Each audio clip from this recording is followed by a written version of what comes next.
Report card मैंने आप लोगों के सामने प्रस्तुत किया है। उसमें सबसे ज़्यादा अगर आप देखें, सबसे हमारी प्रगति भी नेबरहुड में हुई है, हमारी चुनौतियां भी नेबरहुड में, तो दोनों हैं साथ साथ कि बाकी नेबर्स के साथ नेपाल, बांग्लादेश, मालदीव, श्रीलंका, भूटान, इवन म्यांमार, आप देखें political relations are strong, regional connectivity, माने एक किस्म से एक रीजनल, एक पहली बार यहाँ एक रीजनल इकोनॉमी बन रही, क्योंकि जब एक देश से दूसरे देश पेट्रोल जाता है, बिजली जाती है, सड़कें जाती हैं, रेलगाड़ियाँ जाती हैं, आज जो हैं हम बांग्लादेश के बंदरगाहों के उपयोग कर सकते हैं, जो एक बहुत बड़ी नई बात।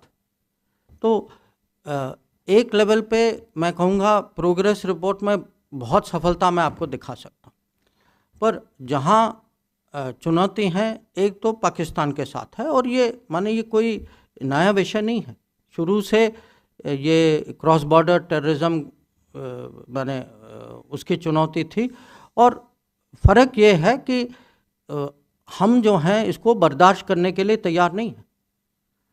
तो या तो आप कहें कि नेबरहुड फर्स्ट के कारण हम टेररिज्म को साइड में रखें और पाकिस्तान के साथ कोऑपरेशन बढ़ाते जाएं, ये ना तो देश की सेंटिमेंट है ना मोदी गवर्नमेंट की सोच है। तो इसमें अगर पाकिस्तान रिश्तों को आगे ले जाना चाहता है, उनको पता है क्या करना है, इसमें कोई माने उनको पता है, दुनिया को पता है। और जो चाइना का जो है, जैसे मैंने अभी उनको समझाया, हमारी कोशिश थी कि चाइना के साथ, हमारे पड़ोसी हैं, देश के सबसे बड़े इकोनॉमी हैं, और हम तो चाहेंगे कि रिश्ते अच्छे हों, पर रिश्ते तभी अच्छे हो सकते हैं जब बॉर्डर एरिया में पीस और ट्रैंक्विलिटी हो, और जब कोई अग्रीमेंट हो तो उसका पालन होना चाहिए। तो अगर अग्रीमेंट का उल्लंघन हुआ और आपने पीस और ट्रैंक्विलिटी को कहीं छोड़ दिया, तो आप ही बताइए कि रिश्तों को कैसे आगे ले जाए। तो चाइना के साथ जो टाइम्स नाउ का सवाल जो है, see we are talking, it is not that communications have broken down. So Sanjay, I'm responding to you. So the point is that with China, in fact, even on the day, even before Galwan happened, we were talking to the Chinese, saying that look, we are seeing movements of your forces, which in our view is violative of our understanding. The day after Galwan happened, in fact, the morning after, I actually spoke to my counterpart.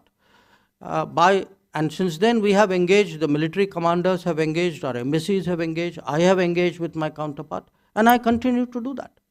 When Foreign Minister Chingang was here in Goa, we had a long discussion.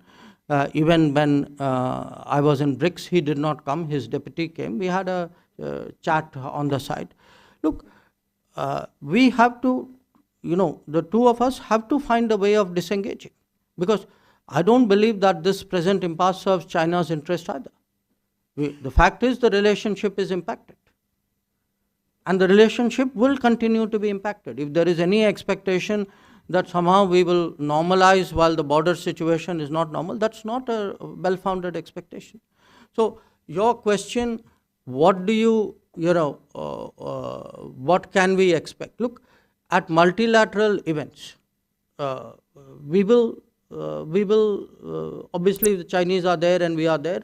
It is likely that there would be a conversation between us.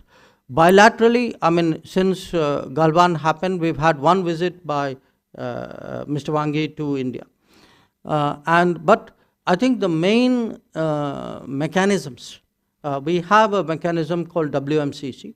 And we have a mechanism called Senior High-Level Commanders Meeting. One is a kind of military-led with MEA in it. The other is MEA-led with military in it. These mechanisms continue to do the work, because at the end of the day, disengagement is a very detailed process. It's not something which is a kind of obviously you have to have a leadership level buy-in, but the details of it have to be worked out by people on the ground. So I think all of this would continue to happen. Kavita. Sir good morning. मैं कविता जोशी हूँ sir, Haribhoomi newspaper से। Sir मेरा सवाल ये है, अभी आपने अपने ओपनिंग रिमार्क्स में 2 चीज़ों की बात की थी। अपने नेबरहुड के लिए जो